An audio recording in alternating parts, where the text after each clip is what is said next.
Welcome to How Tuesdays. Join me, Lisa, to learn how to make the Crazy Christmas Trees Table Runner.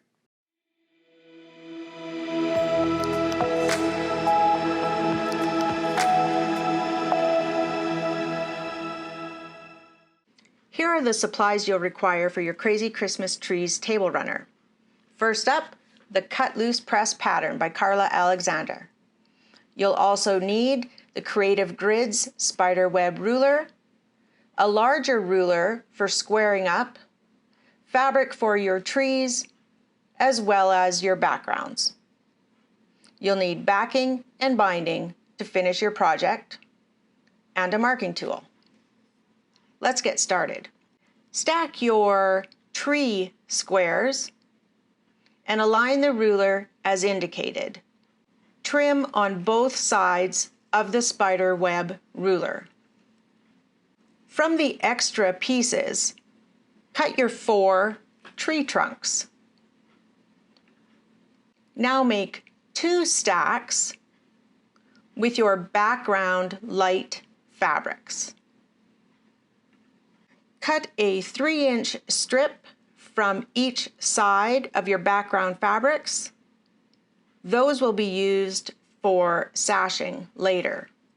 Now align the ruler as directed and trim on each side of the ruler, continuing to cut right to the very top of the fabric. Take the tree-shaped pieces and trim in 3-inch strips. Those will be used for sashing later. Take the 3-inch strip you cut off your original rectangle background pieces and cut as indicated in the pattern, creating more sashing pieces. Now it's time to add our background pieces to our tree pieces. Make sure to alternate your left and right side pieces so they don't match. Begin sewing at the bottom of the tree. Trim so that there's a straight edge for your right hand piece. Now it's time to add the right side. Make sure those fabrics are alternating. Here's the right side piece going on. Here are the background pieces attached to the trees. Press the seams to one side. Following the measurements on the pattern, draw dots or lines that indicate your cutting lines. You can see I used my friction marker and just made little pink dots. Line up the ruler on your dots and cut through your trees. Here are my wonky tree shapes, all cut. Make sure to label your pieces.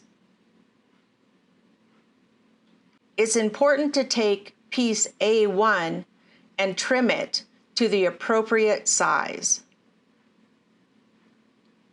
Using the instructions, stack your pieces according to their label.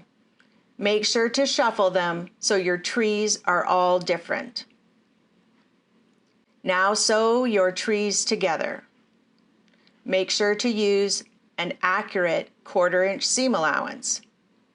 As you sew your pieces together, your tree will be a wonky shape.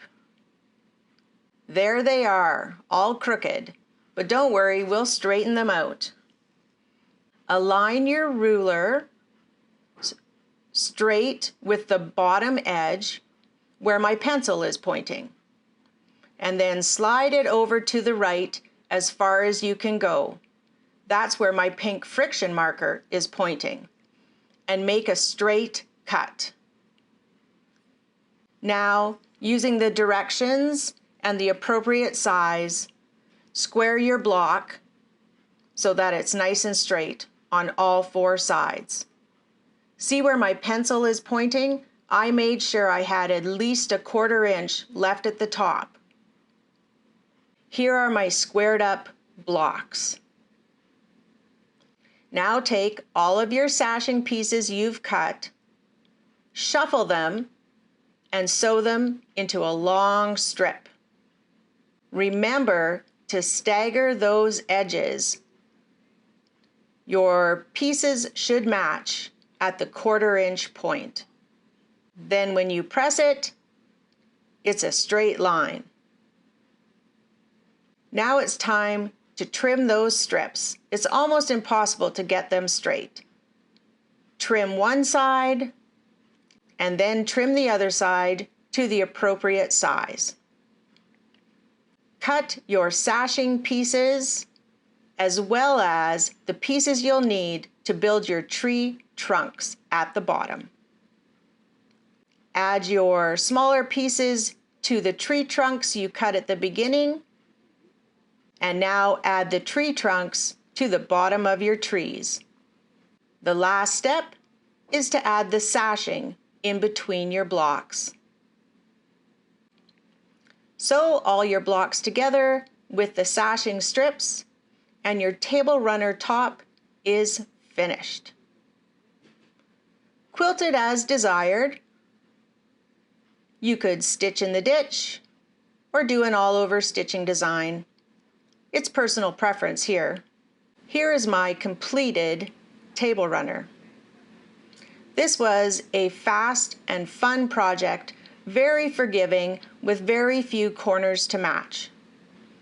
I hope you enjoyed my crazy Christmas trees demo. Don't forget, these don't have to be Christmas trees. You could do them in fall colors or in blue and silver and white. That would be stunning as well.